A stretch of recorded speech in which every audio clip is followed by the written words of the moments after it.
에스더서가 전한 교훈 가운데 하나는 사람의 뜻에 따라 세운 계획은 하나님이 계획하신 우연한 사건 앞에서 허무하게 무너지고 만다는 것입니다.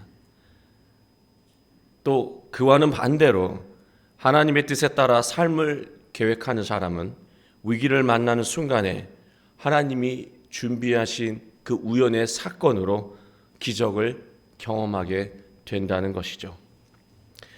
잠언 16장 9절 사람이 마음으로 자기의 길을 계획할지라도 그의 걸음을 인도하시는 이는 여호와시니라. 아멘. 에스더서의 주제는 완전하신 하나님을 전적으로 신뢰하라는 것입니다. 이처럼 완전하신 하나님을 전적으로 신뢰하라. 하만은 임금이 자신을 존귀하게 여기는 줄 알고 자신이 원하는 모든 것을 왕에게 말했습니다.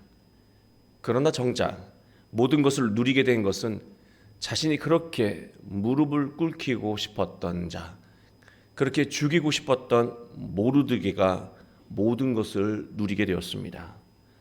하나님은 우연한 일을 통해서 하만의 불의한 계획을 막으시고 인생의 아이러니를 보여주셨습니다. 6장 13절을 보면은요, 장대를 세워서 모르드게를 죽이는 방법을 조언했던 친구들과 아내 세레스가 하만의 처지를 이제 듣잖아요. 이런 일이 있었다. 내가 이렇게 당황스러운 상황을 경험했다라는 그 처지를 듣게 되자 입장을 바꾸기 시작합니다. 이제는 모르드게에게 굴욕당하기 시작하였으니 무릎을 꿇었다라고 하는 말입니다. 그를 이길 수 없다고 말했습니다. 하나님은 하나님을 믿지 않는 사람에게서 하나님을 믿는 사람을 당해낼 수 없다는 아이러니한 고백을 이끌어 내셨습니다. 정말 대단하지 않나요?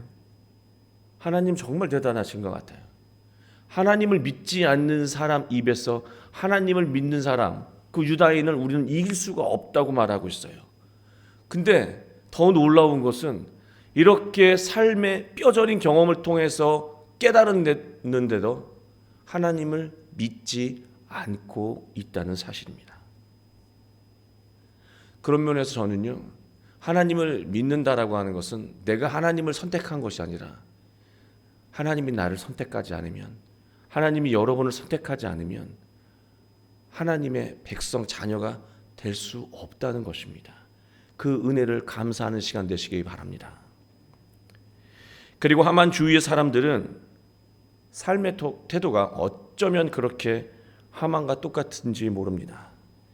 하만이 어떤 사람이었습니까? 부르라고 하는 그 지역에 이 주사위 같은 것, 주사위를 던져서 수많은 사람들을 양민학살하는 날을 정했어요. 사람들의 고통과 아픔을 전혀 공감하지 못하는 심성을 가진 자가 하만이었습니다. 그의 아내와 친구들은 하만의 마음에 또 공감하지 않고 있어요. 나름 자기들이 이렇게 친한 사람이잖아요. 근데 지금 망신을 당하고 온 거거든요. 그런데 그 마음을 전혀 공감하지 않고 있습니다. 오히려 그들은 이제 하만에게서 기대할 것이 없다고 여겨지자 이 말을 잘 읽어보면 하만과의 관계를 정리하고 있는 것을 보게 됩니다. 불의한 마음을 가진 자에게 닥치는 재앙은 쉴 틈이 없습니다.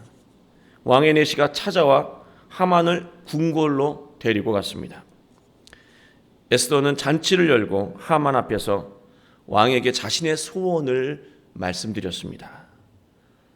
오늘 우리가 함께 읽은 7장 3절 보시면 내 소청대로 내 생명을 내게 주시고 내 요구대로 내 민족을 내게 주소서. 이 문장은 대꾸법 문장입니다. 내 생명과 내 민족을 같은 의미로 하나의 존재로 말하고 있습니다. 내 생명과 내 민족을 같은 것으로 말하고 있어요. 여러분 기억하시잖아요. 에스더가 주저할 때 모르드게가 너도 유다인인데 우리가 죽게 되면 넌들 온전할 것 같으냐?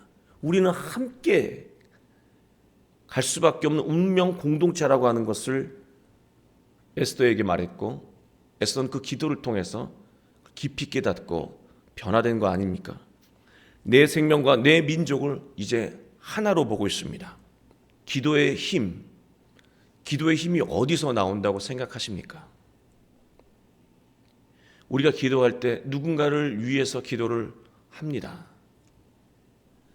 그 누군가, 내가 기도하는 그 누군가와의 운명과 내가 한 운명이 될 때 기도는 엄청난 위력을 발휘한다는 거예요. 에스더는 몰살당할 처지에 놓인 유다민족 자신도 같은 운명이라고 여기고 기도했습니다. 그렇게 기도하고 나니까요, 에스더는 담대해졌어요. 민족이 죽으면 나도 죽고, 내가 죽으면 민족도 죽는 거예요. 이래도 죽고 저래도 죽는데 죽음을 걱정할 때가 아니라고 하는 것이죠. 담대해졌어요. 기도를 통해서 담대해진 에스더, 그 입술 속에서 나오는 말들은 모두 권세가 있었습니다. 왕이 에스더의 말에 그대로 순응하잖아요. 그냥 예뻐서 순응한 게 아니에요. 그가 한마디 한마디 하는 그 말에 그가 압도당한 것입니다. 여러분, 하만은 불의하고 교만한 성품 외에도 치명적인 단점이 하나 있었습니다. 세상의 모든 일을 자기 중심적으로 해석하는 그런 버릇이 있었습니다. 왕과 왕비가 잔치에 자신만을 부르는 것을 자신을 너무 대단하게 여기기 때문에 그렇게 한 거라고 그는 여겼습니다. 아마도 왕비가 자신을 잔치에 부른 이유를 알았더라면 아마도 까무러쳤을 겁니다. 모르드게가 자신에게 절을 하지 않는 것이 온 땅의 유대인이 죽어야 하는 이유라고 여겼습니다. 자기 감정에 따른 과대 해석입니다. 임금이 존귀한 자를 말할 때 그게 자신이라고 생각하고 그는 아이러니한 수치를 당했습니다. 우리가 기도의 능력을 경험하지 못하는 이유는요, 바로 이 하만이 가지고 있는 치명적인 단점, 모든 것을 자기 중심적으로 해석할 때 하나님의 말씀조차 하나님의 뜻으로 해석하고 받아들이는 것이 아니라, 그래서 내 마음을 변화시키는 것이 아니라 하나님의 말씀을 내 생각과 계획에 맞춰서 변질해서 해석하고 이해한다는 거예요. 그래서 하나님의 말씀을 묵상하고 기도해도 아무런 능력이 우리의 삶 가운데 일어나지 않게 되는 것입니다.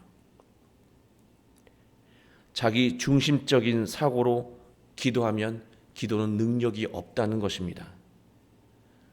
같은 운명이라고 하는 마음을 느끼지 않고 우리가 기도하면 힘이 없다는 거예요.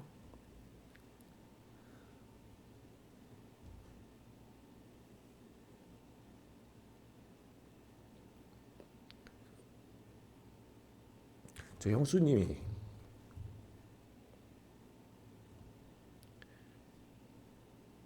암이 걸리셨는데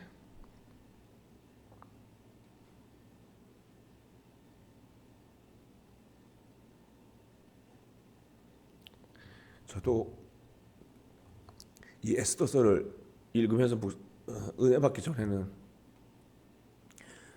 1차 수술을 받으실 때 그냥 열심히 기도했습니다.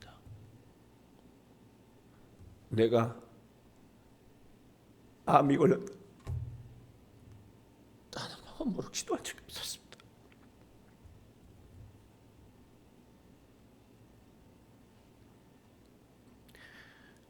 기도의 힘, 내가 암이 걸렸다는 마음으로 기도하는 거예요. 누군가 어려운 마음을 가진 사람이 있습니다. 내가 지금 그 어려움을 겪고 있다는 마음으로 기도하지 않으면 기도는 그냥 막연한 상상, 그 좋은 상상 그 이상 아무것도 아닙니다. 그러나 우리가 하나님을 믿고 내가 그 마음 자리에 가서 그의 삶의 자리에 가서 운명이라고 하는 마음으로, 같은 운명이라고 하는 마음으로 기도한다면 여러분이 하는 기도 한마디가 세상을 변화시키고 죽어가는 삶을 살릴 수 있습니다.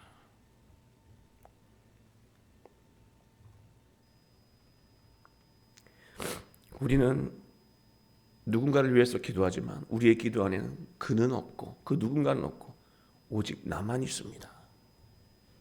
그래서 우리는 기도의 능력을 경험하지 못하고 기도의 능력을 경험하지 못하니 기도의 흥미를 잃어버리게 되는 것이죠. 3일간 에스더가 금식 기도했다는 것은 날수만을 의미하는 것이 아닙니다. 만난 사람마다 그의 아픔과 슬픔을 공감하고 그의 참된 위로를 주고 싶었었던 예수님. 그 예수님의 마음이 우리 마음 안에 가득 채워지는 그 시간이 3일 걸린 거예요. 거기서 나온 기도가 그의 담대함을 이끌었고 그 담대함이 그의 말을 다 수긍할 수 밖에 없게 만든 것입니다. 저는 이 에스더를 읽으면서 우리가 절대로 오해해서는 안 되는 것이 있어요. 에스더가 기도하고 나니까 하나님의 계획이 이거구나. 나는 이 시나리오에 맞춰 이 계획에 맞춰 이렇게 하면 진행이 쭉쭉 되는구나. 그게 아니에요. 에스더가 깨달은 것은 단 하나밖에 없습니다. 하나님의 계획이 있구나. 하나님의 계획이 있구나. 그거밖에 몰라요. 그리고 그거 할 수 있는 건 내가 담대함을 가지고 임금님께 말해야지. 그거밖에 없었습니다. 복잡하지 않아요. 정직하고 단순합니다. 내가 정말로 마음에 가득 찼을 때 왕에게 이 어려움을 고백해야지. 그것뿐이에요, 계획이. 다만 인간의 간악하고 악한 수많은 이 계획들을 정직하고 단순하게 옳은 길을 걸어가는 사람, 그 유대인 그리고 모르드게 그리고 에스더를 지키기 위해서 하나님이 우연한 사건을 통해서 모두 불의한 일들을 막으셨다는 거예요. 머리 대 머리의 싸움이 아니라요. 믿음 대 머리의 싸움이었는데 하나님이 모든 인간의 계획을 꺾어 버리셨다는 말씀입니다. 우연의 사건으로. 에스더는 왕에게 하만의 악행을 말하고 구해줄 것을 간구했습니다. 그리고 잠시 왕이 자리를 비운 사이에 하만은 에스더에게 이러다 죽겠구나 싶어서 목숨을 구걸했습니다. 저는 이 장면을 보면서 충분히 그럴 수 있다라고 하는 생각도 들면서 동시에 깨달음이 하나 있었습니다. 인생 가운데 하나님이 없는 사람은 늘 사람에게 목숨을 구합니다. 목숨의 주인이 누구입니까? 하나님이에요. 하나님에게 목숨을 구해야 되는데 하나님이 없는 어리석은 인생은 늘 사람에게 자기 목숨을 구한다는 거예요. 내 목줄이, 내 명줄이 이 사람에게 달려있다라고 여기며 살아가는 거예요. 그게 하나님이 없는 인생을 살아가는 사람들에게 나타나는 현상입니다. 결국 그 사람이 구해주나요? 사람에게 목숨을 구하는 사람은요, 결국 죽게 되어 있다는 말씀입니다. 하나님의 뜻은 단순해요. 옳으면 하고 그르면 하지 말고. 옳아서 할 때 수많은 인간의 계획 때문에 위기에 처할 수 있어요. 그러나 하나님께서 지키신다는 것입니다. 하나님은 정직하게 하나님의 뜻에 순종하려고 하는 에스더와 그 유다인들에게 마지막 우연의 사건을 일으켜 주셨습니다. 목숨을 구걸하는 하만의 모습이 왕비를 범하려는 모습으로 왕에게 비쳤습니다.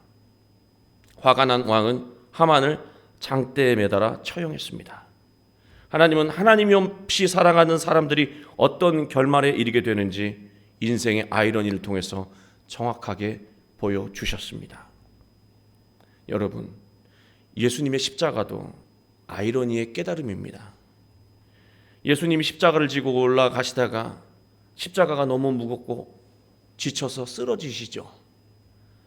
너무 많이 쓰러지니까 이제는 로마 병사가 구경꾼 중에 한 명을 잡아다가 강제로 십자가를 짊어지게 합니다. 그가 바로 여러분이 잘 아시는 구레네 사람 시몬이었습니다. 시몬은 누구의 이름입니까? 수석제자 베드로의 이름이었습니다. 지금 예수님 곁에 있어야 할 사람은 구레네 시몬이 아니라 바로 베드로 시몬이었던 것입니다. 베드로는 그 장면 속에서, 그 십자가의 장면 속에서 인생의 아이러니를 느끼며 참회했던 것입니다. 마태복음 20장 20절 이하를 보면은요, 여러분이 잘 아시는 내용이 나와요. 세베대의 아들의 어머니가 두 아들을 데리고 예수님 앞에 와서 절하면서 구하는 것이 있는데요. 그게 무엇이냐면 주님의 나라에서 하나는 주의 우편에 주의 좌편에 앉게 해달라고 요청했습니다. 그는 그 어미의 바램은요, 주님이 유대인의 왕이 되면 고관대장 오른쪽 왼쪽에 앉혀달라고 하는 그런 인간적인 바램이었습니다. 그 바램에 대해 예수님은 대답하셨습니다. 너희는 너희가 구하는 것을 알지 못하는도다. 세베대의 두 아들이 있어야 할 자리는 사람들이 말하는 그 영광의 자리 오른쪽 왼쪽이 아니고요, 예수님이 달리신 그 십자가 왼쪽 오른쪽 십자가에 달리는 것이었습니다. 그게 그들이 있어야 될 삶의 자리였다라고 하는 것이에요.